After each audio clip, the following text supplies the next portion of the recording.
नमस्कार दोस्तों, आज की इस वीडियो में हम आपको देवी अनसुया की कुछ रहस्य से भरी कहानी सुनाने वाले हैं, जिसको जानकर आप हैरान हो जाएंगे। इस वीडियो में आपको बहुत महत्वपूर्ण जानकारी मिलने वाली है। आप जुड़े रहे वीडियो में। तो चलिए शुरू करते हैं, और वीडियो पसंद आए तो लाइक जरूर कर दीजिएगा। देवी अनसुया ऋषि अत्रि की पत्नी और ऋषि अमलानंद, वशिष्ठ और मृदंग की मां, पतिव्रता और तपस्विनी महिलाओं की आदर्श मानी जाती हैं। उनकी कथा अत्यंत प्रेरणादायक है और स्त्री शक्ति का अद्भुत उदाहरण प्रस्तुत करती है। अनसुया का जन्म एक ब्राह्मण परिवार में हुआ था। वे बचपन से ही भगवान शिव की भक्त थीं और उन्होंने कठोर तपस्या की। भगवान शिव उनकी भक्ति से प्रसन्न हुए और उन्हें वरदान दिया। अनसुया का विवाह ऋषि अत्रि से हुआ। ऋषि अत्रि भी एक महान ऋषि थे और भगवान ब्रह्मा के पुत्र थे। विवाह के बाद अनसुया ने अपने पति ऋषि अत्रि का अत्यंत समर्पण के साथ पालन पोषण किया। वे सदैव पतिव्रता धर्म का पालन करती थीं और अपने पति के प्रति पूर्ण रूप से समर्पित थीं। एक बार भगवान ब्रह्मा, विष्णु और महेश त्रिदेव पृथ्वी पर भ्रमण कर रहे थे। उन्होंने अनसुया की पतिव्रता और तपस्या के बारे में सुना था और उनका दर्शन करने का निर्णय लिया। त्रिदेव ऋषि अत्रि के आश्रम में पहुंचे और अनसुया को देखा। वे अनसुया की सुंदरता और पतिव्रता से मोहित हो गए। त्रिदेवों ने अनसुया को अपनी ओर आकर्षित करने का प्रयास किया। उन्होंने अनसुया को विभिन्न प्रकार के प्रलोभन दिए, लेकिन अनसुया अडिग रहीं। अनसुया ने त्रिदेवों को समझाया कि वे केवल अपने पति ऋषि अत्रि के प्रति ही समर्पित हैं और किसी अन्य पुरुष के प्रति उनका कोई आकर्षण नहीं है। त्रिदेव अनसुया के पतिव्रता धर्म से क्रोधित हो गए और उन्होंने अनसुया को शाप दिया कि वे एक युवती बन जाएं। अनसुया ने शाप स्वीकार कर लिया और वे एक युवती बन गईं। ऋषि अत्रि जब आश्रम लौटे और उन्होंने अनसुया को युवती के रूप में देखा तो वे क्रोधित हो गए।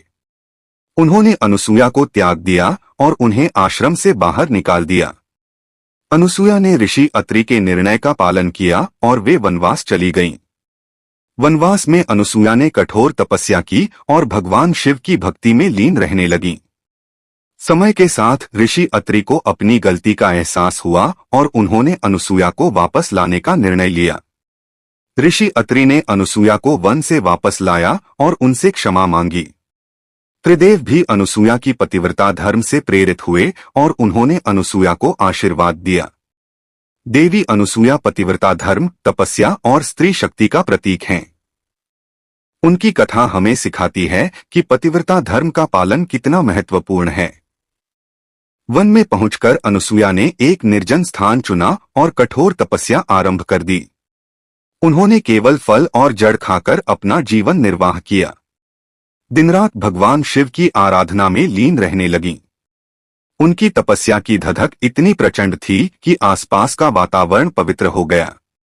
वन्य प्राणी भी अनसुया के दर्शन के लिए आने लगे।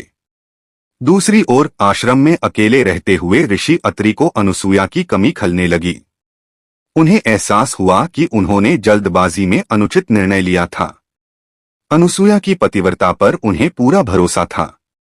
उन्हें अपनी गलती का गहरा अफसोस हुआ। वह अनसुया को वापस लाने का निश्चय कर वन की ओर चल पड़े। वन में कठोर तपस्या में लीन अनसुया को आश्रम से आते हुए ऋषि अत्रि को देखकर आश्चर्य हुआ। उन्होंने ऋषि अत्रि का आदरपूर्वक स्वागत किया। ऋषि अत्रि ने अपने क्रोधपूर्ण व्यवहार के लिए अनसुया से क्षमा मांगी और उन्हें आश्रम वापस चलने का अनुरोध किया। अनसुया ने अपने पति का अपमान भूलकर उन्हें क्षमा कर दिया। वे ऋषि अत्रि के साथ आश्रम वापस लौट आईं। वन में अनसुया की कठिन तपस्या और पतिव्रता धर्म से त्रिदेव, ब्रह्मा, विष्णु और महेश भी अत्यंत प्रभावित हुए। उन्हें अनसुया के प्रति अपनी भूल का एहसास हुआ। वे अनसुया से क्षमा मांगने और उनका आशीर्वाद प्राप्त करने का निर्णय लिया। त्रिदेव ऋषि अत्रि के आश्रम में पहुंचे और अनसुया से अपने किए पर क्षमा मांगी। अनसुया ने त्रिदेवों को क्षमा कर दिया। त्रिदेवों ने उनकी कठिन तपस्या और अटूट पतिव्रता धर्म की सराहना की। उन्हें आशीर्वाद दिया कि उनकी वजह से उनके पुत्र राम, लक्ष्मण और बालराम बाल्यावस्था में ही ऋषियों के समान तेजस्वी होंगे। त्रिदेवों के आशीर्वाद से प्रसन्न होकर अनुसूया ने उन्हें एक वरदान दिया। उन्होंने कहा कि त्रिदेव बाल रूप धारण करके उनके आश्रम में रहें और उनकी सेवा करें। त्रिदेव अनुसूया के वरदान से सहमत हुए। अनुसूया की शक्ति से त्रिदेव बाल रूप धारण कर लिए। अनुसूया ने उनका पालन पोषण माता के समान किया। इस दौरान त्रिदेवों ने भी अनुभव किया कि माता का प्यार कितना महान होता है। कुछ समय बाद अनुसूया ने अपने वरदान को वापस ले लिया। त्रिदेव अपने वास्तविक रूप में वापस आ गए। उन्होंने अनुसूया और ऋषि अत्रि को आशीर्वाद दिया और स्वर्गलोक लौट गए। देवी अनुसूया की कथा हमें सिखाती है कि सच्चा प्रेम और समर्पण ही जीवन में सफलता दिलाता है। कठिन परिस्थितियों में भी धैर्य और विश्वास बनाए रखना चाहिए। आशा करते हैं आपको ये जानकारी पसंद आई होगी। यदि आप ऐसे ही जानकारी पाना चाहते हैं तो अभी हमारे चैनल को सब्सक्राइब कर लीजिए और वीडियो को लाइक, शेयर और कमेंट जरूर करें।